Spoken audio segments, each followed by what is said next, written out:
Hey, welcome back to Logical Republican. Thank you again for stopping in. I wanted to make this next long series getting back out onto the streets of San Francisco.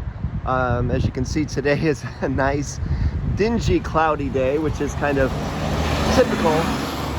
People think of California as being amazing and sunny, and everybody wears shorts and goes surfing, and well, not so much. Across the street from me is San Francisco State University. Very nice college, has some very famous graduates. That is one of the dorms over there, and leading up that block leads up to the main campus, and there's a brand new gymnasium facility for the students off to the right. And this is a very busy thoroughfare that gets you from one place to another around the city. Behind me is, oh sorry, this lady is about to hit a golf ball. I don't want to talk too loud. Nice swing. So behind me here, I believe this is Harding Park. This is Harding Park Golf Course. Harding Park Golf Course is supposed to be one of the finest public golf courses in the country, if not the entire world. And they've had multiple professional golf tournaments here. It's supposed to be fantastic. I'm not a golfer, so I can't really vouch for it. I can only say what I've heard. Well, where I'm going with this today is we're getting back to the homeless situation in San Francisco. And there's been a lot of talk, and I did some posts on it before. But you've got homeless people, the ones that live in a cardboard box under a freeway, and then you have the ones that live in a camper or a vehicle or their car, and they need to park somewhere.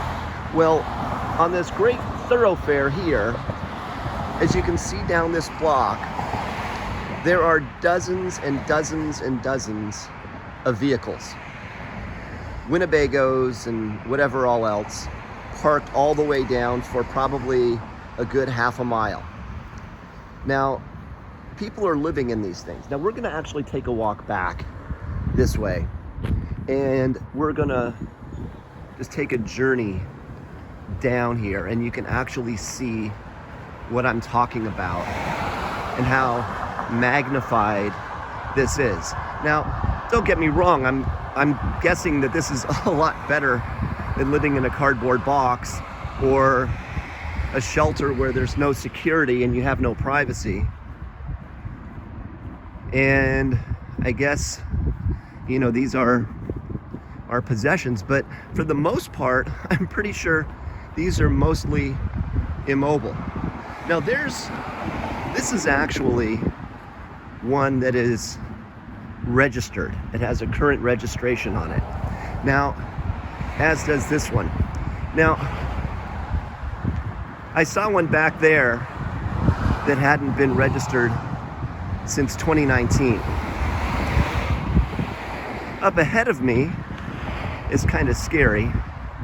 I see some guy outside his thing with two pit bulls. And I'm a little leery of making my way down there. So what I'm thinking about doing here is actually trying to see if I can cross the street without getting killed. So I'm gonna jaywalk across the street or the boulevard here, and we can look at this from the other side of the street so you can get another perspective here. So, as you can see, there's a lot of vehicles parked on the other side of this street, and people are living in these vehicles as we speak. If you look around, there is no sanitation. There are no porta potties. There is no public facility. There is no running water. There is no place to do what you got to do. Nothing. Pretty much a pigsty. This one over here, the white one, has all kinds of debris underneath of it. And it's just kind of an absolute mess. I don't know what the story is there. I really actually don't want to know. Behind the white one here that's falling apart is the guy with his pit bulls. Don't really feel like getting too close to that.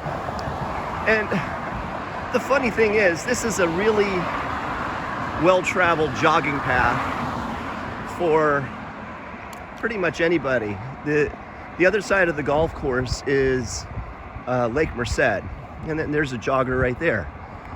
Is Lake Merced. So people come out and they run the lake, and it's, I think, a 7-mile run.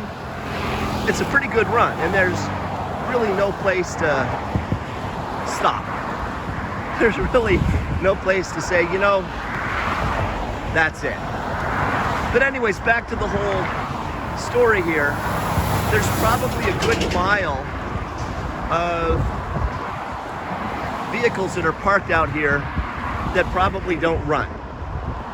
Now, I'm all for getting people off the street, and this is probably a better, I don't want to say solution, but a better alternative than actually living in a shelter or something like that, because to some extent you're in charge of your own destiny.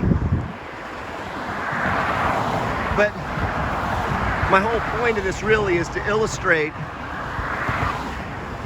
what parts of San Francisco have turned into. We see, when the football games are on TV, we see the Golden Gate Bridge, and we see the pyramid, and we see all of these things. We very rarely ever see the underbelly of San Francisco, and this is it.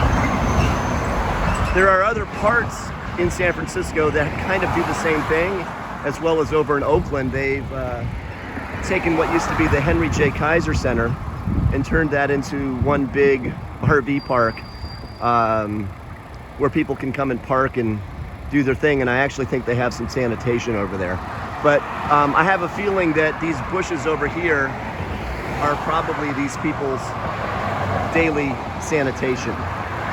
Anyhow, I just wanted to wrap this up. I'm going to talk about the other homeless areas in San Francisco here in one of my other segments coming up. So again, thank you for stopping in. If you like what you see, like what you hear, please hit that like button, hit the subscribe button, hit the share button, hit a comment if you like, and we'll see you back again probably tomorrow. Take care.